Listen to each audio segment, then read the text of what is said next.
Tak hanya itu, di proyek yang mengadopsi beberapa negara Eropa dan Korea Selatan ini juga terdapat 2 lintasan seperti terowongan pendek khusus untuk jalur satwa.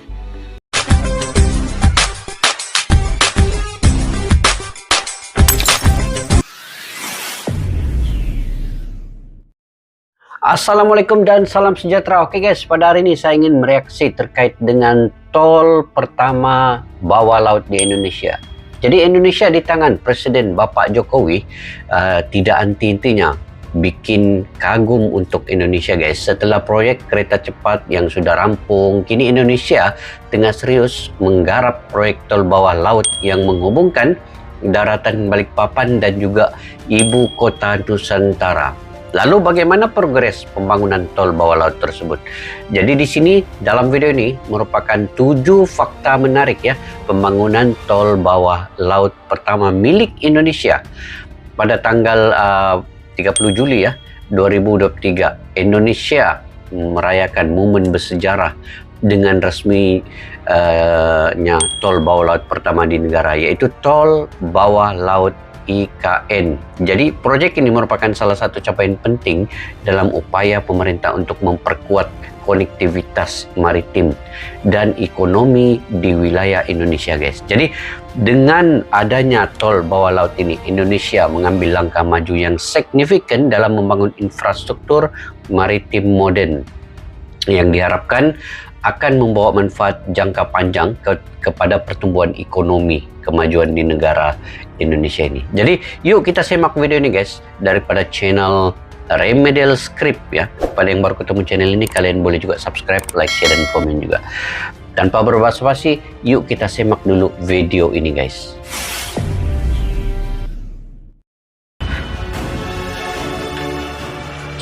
Remedial Script. Setelah melakukan pembangunan gedung-gedung pemerintahan, rumah dinas untuk para pejabat IKN, serta berbagai fasilitas lain, Presiden Jokowi juga tengah merencanakan pembangunan tol bawah laut yang akan menghubungkan daratan Balikpapan dan IKN. Kita tengok guys, Balikpapan, Jembatan Pulau Balang ke IKN. Jauh kan ni? Berapa kilometer ni guys ya? Nanti kalian komentar kalau ada yang mengetahui berapa jauhnya nih yuk. Macam jauh juga nih. Yang terpisah oleh Teluk Balikpapan. Tol ini kabarnya akan menggunakan teknologi modern dan akan menjadi tol bawah laut pertama di Indonesia. Lantas, kira-kira seperti apa perkembangan proyek terhebat era Presiden Jokowi yang satu ini? Berikut 7 fakta pembangunan proyek tol bawah laut IKN yang bikin bangga rakyat Indonesia. Mari simak videonya.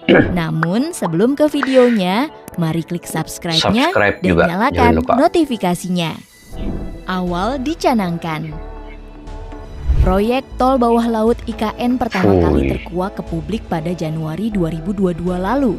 Nantinya, proyek kerjasama Indonesia dengan Korea Selatan ini akan menjadi salah satu jalur alternatif menuju IKN dari sisi timur, yakni di sepanjang tol akses IKN segmen 4A, Simpang, Tempadung, Outer Ring Road, IKN 18,2 km, yang akan memangkas waktu tempuh dari 2 jam menjadi 30 menit dari Balikpapan ke IKN. 2 jam proyek jadi 30 ini secara menit ya. jelasnya akan menggunakan teknologi immersed tunnel, yakni berbentuk seperti terowongan yang dibagi menjadi beberapa bagian, sepanjang 1,5 km dan lebar 22 meter. Lalu ditenggelamkan ke bawah air pada kedalaman 40 meter, sekaligus menjadi tol bawah laut terdalam di dunia. Selain itu, di bagian ujungnya akan diberi segel dan sekat sehingga bisa mengambang di dalam air. Tak hanya itu, di proyek yang mengadopsi beberapa negara Eropa dan Korea Selatan ini juga terdapat 2 lintasan seperti terowongan pendek khusus untuk jalur satwa. Menurut Ketua Satgas Pelaksanaan Pembangunan Infrastruktur IKN, Danis Hidayat Sumadilaga, teknologi immersed tunnel digunakan karena sesuai dengan konsep New IKN yang mengusung konsep Forest City. Apalagi di sekitar proyek ini juga terdapat habitat hewan yang dilindungi seperti pesut dan bekantan. Jika membangun jembatan di atas laut, bisa mengganggu morfologi dan ekosistem lingkungan di sekitar Selat Balikpapan. Tahapan pembangunan. Usai pertama kali dicanangkan, pemerintah langsung bergerak cepat. Menurut Ketua Satgas Pelaksanaan Pembangunan Infrastruktur IKN, Danis Hidayat Sumadilaga, saat ini proyek tol bawah laut IKN tengah dalam proses feasibility study atau FS atau studi kelayakan. Nanti setelah itu akan dilakukan basic engineering design oleh Bina Marga. Indonesia dibantu dengan para tenaga ahli dari Belanda dan Korsel. Jika tahapan-tahapan tersebut selesai, barulah pembangunan fisik proyek ini dilakukan dengan perkiraan dimulai pada tahun 2024.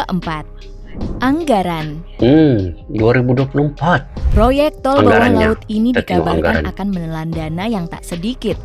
Staf ahli Menteri Bidang Teknologi, Industri dan Lingkungan Endra S. Atmawijaya menyebut, untuk 1 kilometer tol saja akan menghabiskan biaya sekitar 4 triliun rupiah. Jadi, secara keseluruhan proyek ini akan menelan anggaran sebesar 6 triliun rupiah. Sama dengan terowongan bawah laut di Khor Al-Zubair, Irak, sepanjang 2,5 kilometer yang menghabiskan biaya sekitar 12 triliun rupiah atau 4,5 triliun rupiah untuk 1 kilometernya. Hanya ada 6 di dunia. Indonesia patut berbangga, pasalnya di dunia hanya 6 negara yang memiliki tol bawah laut.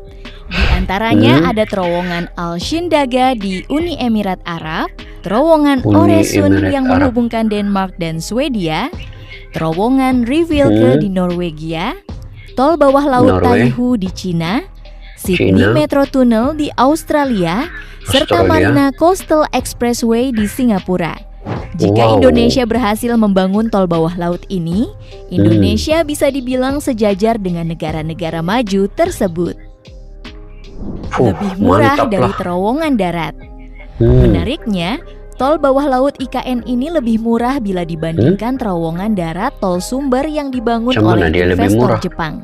Sebagaimana yang diketahui, terowongan tol Sumber merupakan bagian dari ruas tol Padang Pekanbaru yang lebih tepatnya berada di seksi Payakumbuh, Pangkalan.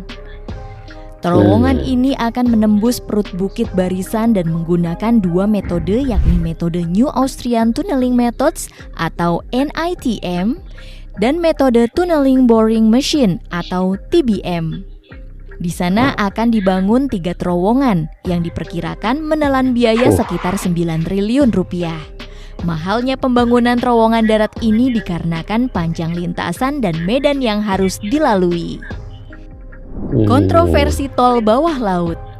Di balik dukungan warga Kaltim terhadap proyek tol bawah laut IKN, baru-baru ini heboh desain tol bawah laut Jawa Bali yang rencananya dibangun di daerah Poros Situbondo dan Banyuwangi menuju Pantai Pura Segara Rupek, Buleleng, Bali. Tol bawah laut ini akan dibuat dari kaca transparan yang anti pecah. Sementara untuk pondasinya akan mengusung konsep submerged floating tunnel. Di balik isu ini, banyak yang merasa proyek ini akan mendapat banyak penolakan. Apalagi berdasarkan sejarahnya, Pulau Jawa dan Bali dilarang menyatu secara langsung. Bahkan beberapa waktu lalu, rencana pembangunan jembatan penghubung Pulau Jawa dan Bali juga dibatalkan karena tidak disetujui warga dan pemerintah Bali. Usut punya usut, desain tol bawah laut Bali Jawa itu ternyata hoaks semata. Desain terowongan tersebut berasal dari bangunan terowongan di luar negeri. Salah satunya terowongan darat akustik tunnels di Warsawa, Polandia, yang diedit dan ditambah dengan narasi yang menyesatkan. Aduh, ini yang hoax nih, kita pun mulai tahu. Beroperasi. Hoax. Oke, mulai Belum beroperasi. diketahui secara pasti kapan proyek tol bawah laut IKN akan selesai dan beroperasi secara resmi. Namun kalau dikalkulasikan, kemungkinan besar proyek ini akan rampung paling lama 10-20 tahun ke depan. Lebih-lebih jika Presiden Indonesia selanjutnya bisa melanjutkan visi pembangunan yang sudah ditanam oleh Presiden Jokowi selama 10 tahun ke belakang. Kalau sampai Presiden terpilih Indonesia selanjutnya tidak satu visi dengan Presiden Jokowi, kemungkinan besar proyek ini akan terlantar dan hilang dari peredaran. Proyek tol bawah laut kalau ini nggak harusnya diteruskan. jadi momentum kebangkitan bangsa. Jika tanpa jasa Presiden Jokowi, mungkin proyek ini tak akan pernah ada. Semoga saja pemimpin Indonesia di masa depan bisa meneruskan proyek-proyek warisan Jokowi dengan sebaik mungkin ya. Kira-kira bagaimana Itu yang menurut terbaik. kalian guys? Jangan lupa tulis di kolom komentar and see you next video. Bye-bye.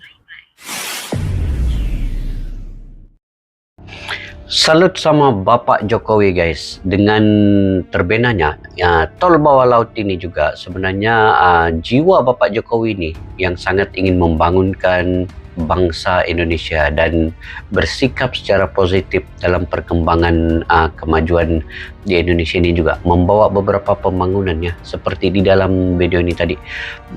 Tol bawah laut yang ada di Indonesia ini jika benar-benar berlaku, terjadi dan siap, ini antara tol bawah laut yang ke-6 yang ada di dunia ya, yang seperti disebutkan tadi, dan Indonesia salah satunya apabila siap nanti.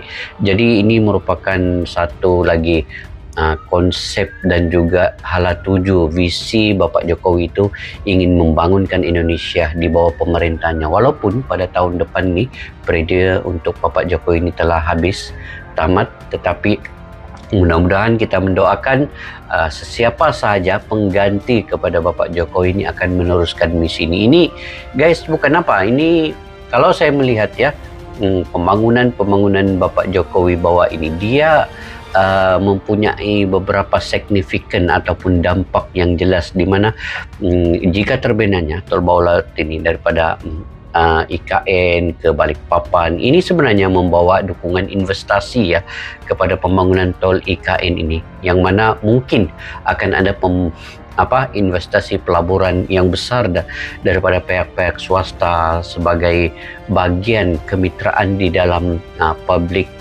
swasta ini di Indonesia. Jadi pemerintah Indonesia telah menjalin kerjasama yang erat dengan beberapa perusahaan dan juga konsortium yang ada di Indonesia untuk mewujudkan proyek ini. Kemudian dari segi manfaat ekonominya pula, dia akan memberi manfaat ekonomi ini kepada di kawasan lingkungan yang ada di situ, di mana mungkin akan meningkatkan efisiensi dan distribusi barangan, logistik, produk-produk yang ada di kawasan itu, dan pada akhirnya akan mengurangi biaya transportasi dan meningkatkan daya saing produk Indonesia di pasaran global nanti dengan adanya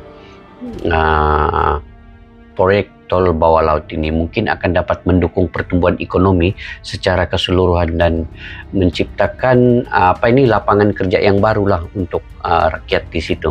Jadi dampak lingkungan itu juga nampak. Pemerintah Indonesia, saya melihatnya ya, Bapak Jokowi ini dia mungkin sudah studi banyak dalam kawasan lingkungan ini, dan pembangunan tol bawah laut ini juga akan memberi upaya mitigasi dan perlindungan di kawasan itu, dan terus mungkin akan dipantau, dan ekosistem laut apa semua itu sebenarnya sudah mungkin distudikan, dikaji dengan lebih mendalam lagi. Jadi seterusnya peran penting kepada maritim Indonesia, saya melihatnya di situ juga, di mana ini mencerminkan komitmen Indonesia sebagai negara kepulauan dengan potensi maritim yang sangat besar, dan ini akan memperkuatkan konektivitas maritim di antara satu buah pulau itu ke pulau yang lain juga.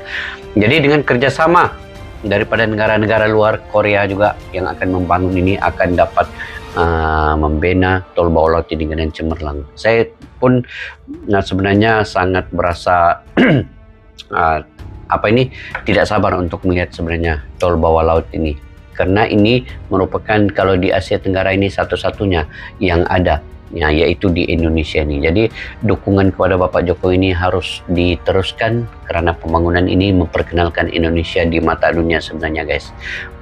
Saya ingat itu saja, saya punya pandangan pendapat tersendiri secara pribadi ya. Mungkin kalian juga punya pandangan pendapat sendiri secara pribadi. Kalian boleh komentar di ruang kolom di bawah guys. Oke, sampai kita berjumpa lagi guys di video yang akan datang. Assalamualaikum warahmatullahi wabarakatuh. Bye-bye.